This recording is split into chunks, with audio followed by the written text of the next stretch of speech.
So we're going to talk about neurotherapy and physiatry today. And what we're looking at essentially is how can this be used for patients who come to our services? There's a lot of frequently asked questions with regards to neurotherapy. The first is what is it? And it's injection of low-dose local anesthetics into interference zones and autonomic ganglia.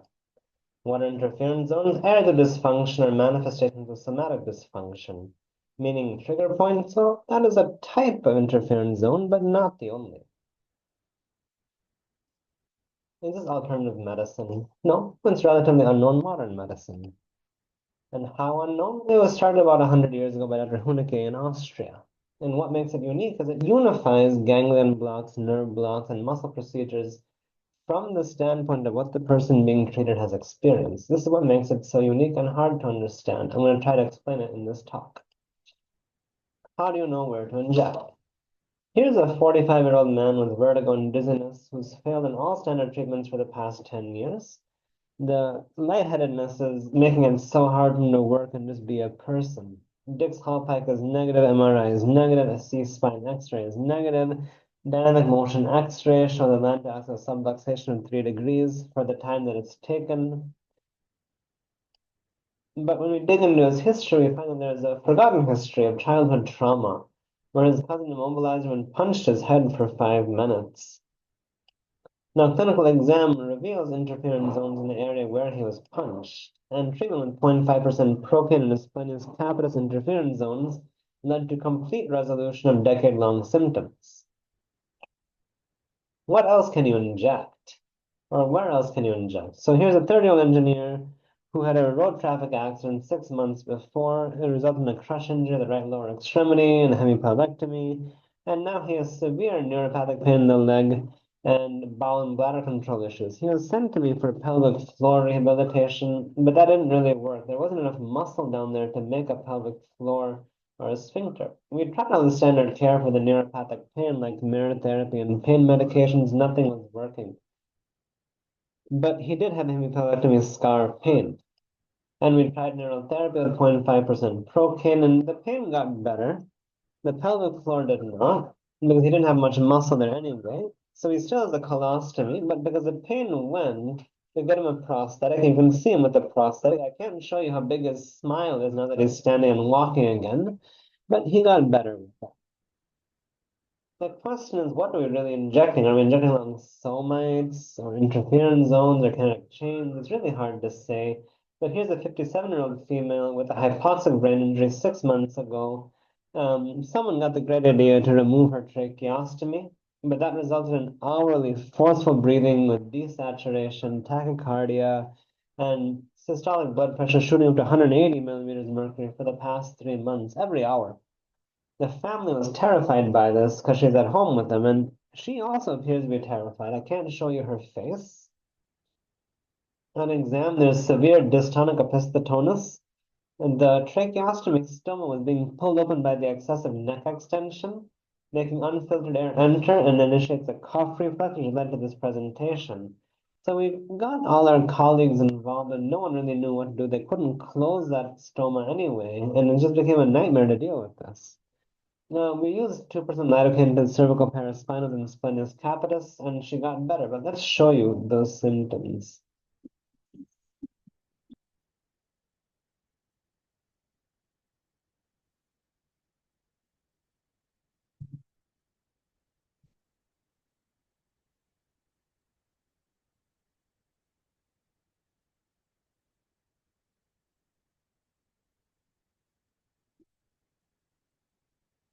So all of that stopped with this treatment.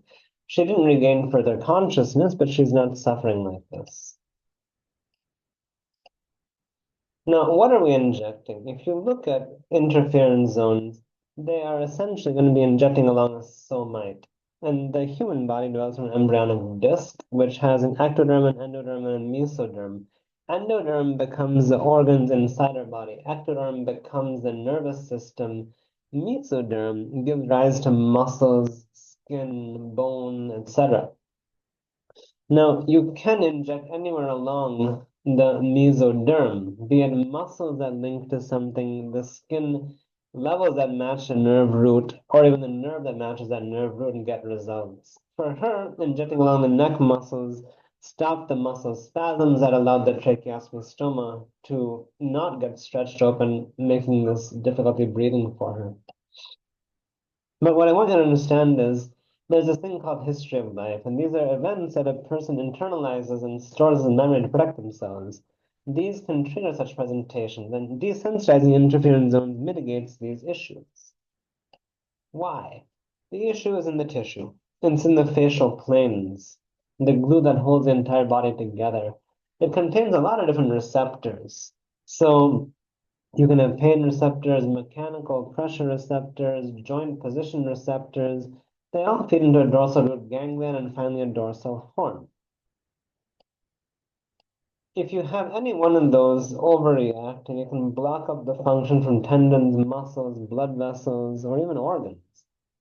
And that can even get into the nervous system and ascend to the brain, or top down, where a person has a bad memory or emotional trauma, and that activates things on a somatic level where there might already be dysfunction. This is how you see people who may have a painful area in one of their muscles around their low back or mid back, but they have hyperacidity or constipation. It's the same thing. We'll expand on that in a bit. But emotional trauma can manifest in the body. Here's a 26-year-old female with urinary urgency and frequency. She has to avoid urine every 100 ml every hour.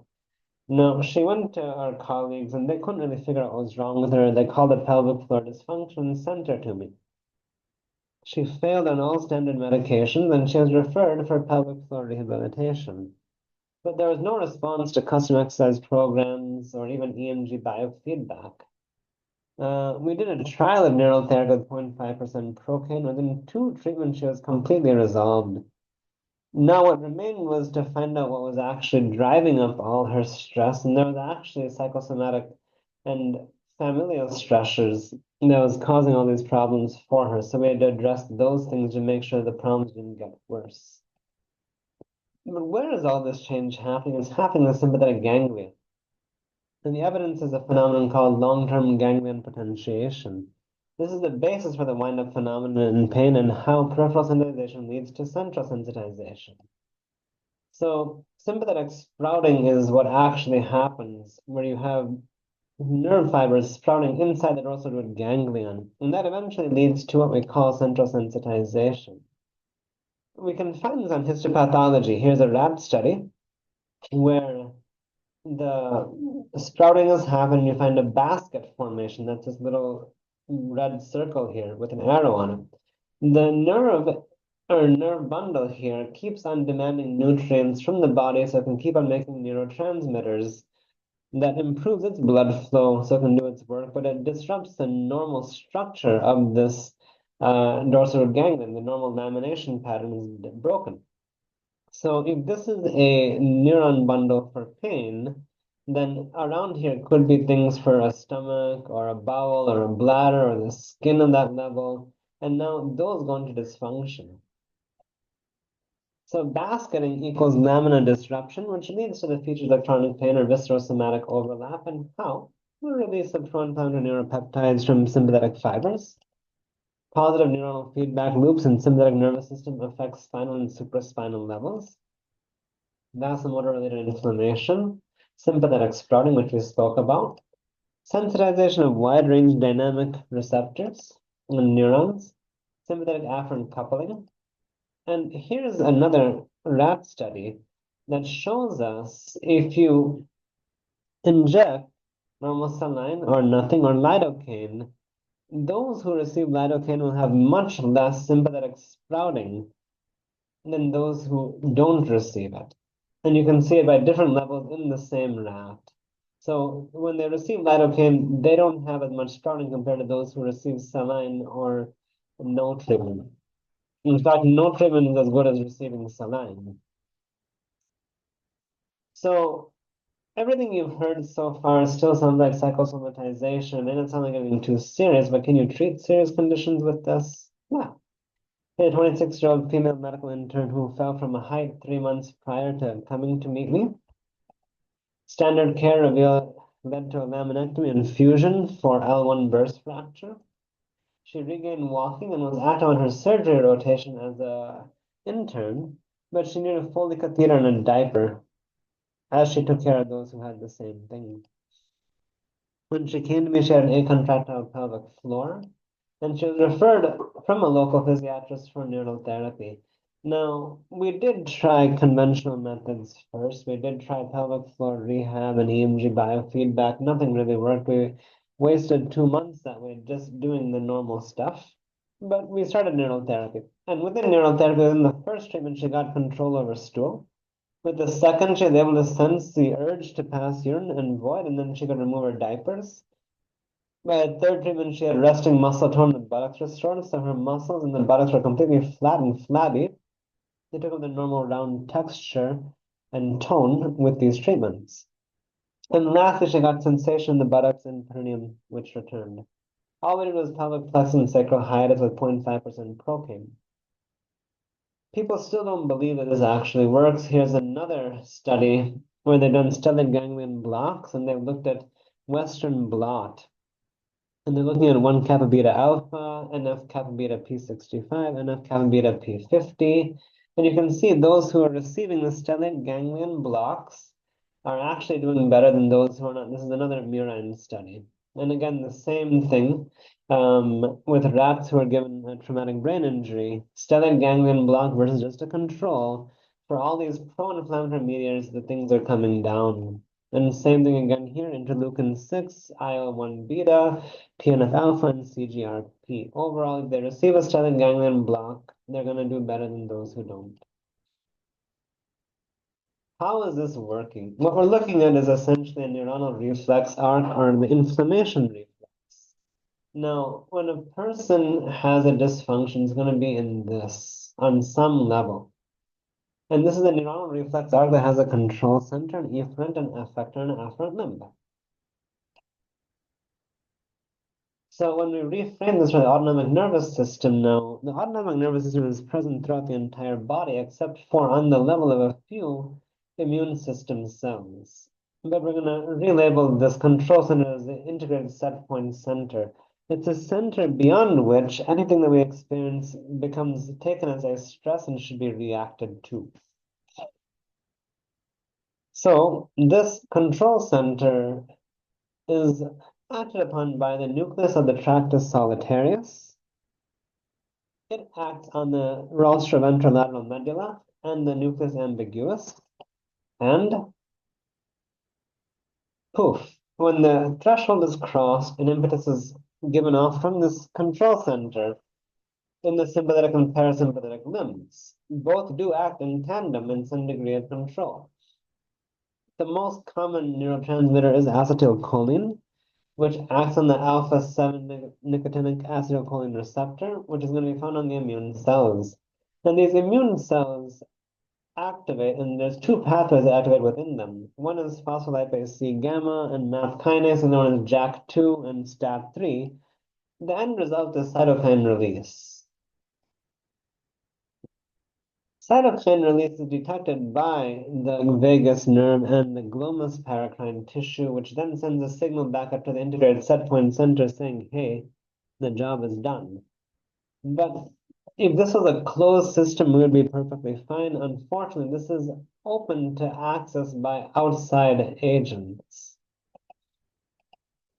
So endogenous ligands like HMGB1, heat shock proteins, uric acid, interleukin-1 alpha, annexins, nucleolin. Some of these things are nuclear degeneration products, meaning the body parts are damaged or dying off and the body is going to have to clean up.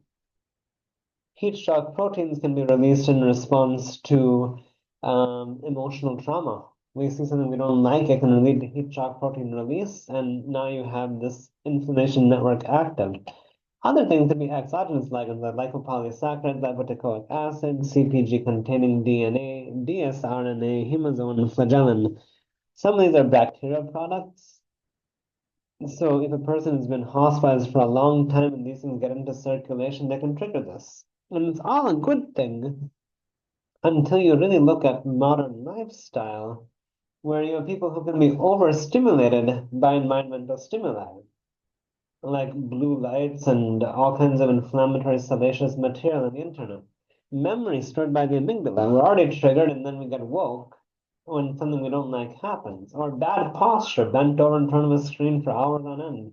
Or pro-inflammatory food, like the ultra-processed thing that you buy sitting on a shelf in a store for a month. Or myofascial trigger points, or advanced glycation end products from all the fatty, nitrogenous foods that we eat. All these things independently activate this reflex network that can lead to inflammation that leads to these problems. So we have this, but it's not an evenly distributed system. The immune set point center can now independently activate the celiac ganglion, which has a purely sympathetic outflow. And this goes to the spleen. And the spleen will now, when overactive, start culling RBCs like crazy, which is why we find people with chronic illness will have an anemia. This leads to a vicious cycle, and the vicious cycle of overactive sympathetic activity drives up the stress levels, which drives to more RBC destruction, which leads to anemia, which leads to more stress, which just becomes a vicious cycle. And that's what leads to chronic disease that we see. So many times neurotherapy is highly customized care. You can't protocol it. Here's a 24-year-old female paramedical. On the night of her engagement, she developed a facial palsy. She was diagnosed with Ramsay-Hunt syndrome and standard care was provided. And her condition remitted, but the facial palsy persisted. And she came to me and just wanted some therapy, so we started a physical therapy, and after a month, there was no change. From there, her reinnervation was plagued by synkinesis. And what we did is we told her about neurotherapy. She agreed and we started. Now, with 10 sessions of neurotherapy of 0.5% procaine over the facial nerve branches, the outcome is her face really improved. Her husband was very, very happy. He couldn't find any problems. She, knowing what her face was like, was not 100% happy, but it was perfectly fine. Husband was okay, family was okay, she was okay. How did this work? Essentially, we inhibited the pathophysiology of synkinesis evolution by blocking apoptic transmission, nuclear excitability, and maladaptive cortical plasticity. Now, my colleagues in neurology have a hard time with refractory migraines, and many times you have to personalize treatment, which you can't really do with tablets or injections of Botox. I'm going to show you what I mean. Here's a 45-year-old female with an autistic son, husband expired, she can't leave home and can't make money. Her only break is when she has such a bad migraine, she goes to the hospital for a few days and someone takes care of the son. Here's a 30-year-old female who's a teacher, and she gets very angry with a mentally slow child. All the other kids that she teaches can do the things she teaches, but her kid can't, and it makes her very upset. 52-year-old female, mild traumatic brain injury 1 year ago, but the recent stress is her alcoholic son who divorced his wife and continues to make problems for her. And then lastly is a 36-year-old female who was an accountant, got very bad neck pain from number crunching, so became a beautician, but started getting migraines, and now she's out of work. But mom and her just keep on fighting, and it really makes her upset and drives up her migraines. Now, all these people were refractory to standard treatment medications and treatment paradigms, and they weren't getting better. So they were referred to me. For the first patient, we used a stellate ganglion block and lesser occipital nerve blocks in tandem to get this issue controlled. For the next, sphenopalatine ganglion blocks and neck interference zone injections. For the next, otic ganglion and supraorbital nerve blocks. And for the last, pelvic plexus and interference zone of the neck. All these people have individualized treatments based on their history of life and the exam they've given us, but they're better. Now, here's functional constipation, which has the same initial treatment. So, a 45-year-old female nurse with constipation for 4 years. She stopped working because she could only evacuate once a month. She went up and down the state of care looking for care, and no one could really fix this. She came to us and got a hemicolectomy and an ileostomy. And she had relief, but when they reversed the anastomosis, she developed constipation again. They did do histopathology looking for Hirschsprung disease, but they couldn't find it. Here's a 37-year-old female homemaker who evacuates twice a month. No stress, diet's okay, no major issues. Here's an 18-year-old female with constipation related to medical entrance exams. Her parents want her to be an allopathic physician, and it's a lot of stress on her. And here's the last, a 58-year-old female recently diagnosed with possible Parkinson's. It's too early to tell. What's not too hard to tell is the investigations and workup from gastro show a slow transit constipation refractory to supertherapeutic medication doses. They're on the highest doses and more of standard medication, but they're not improving. So the initial treatment for all these people was pelvic flex and sacral hiatus injections with 0.5% procaine. They all improve. And then we have to customize care thereafter. What I want you to understand, though, is no two cases are the same. We make things into a case, but these are actually people who are suffering.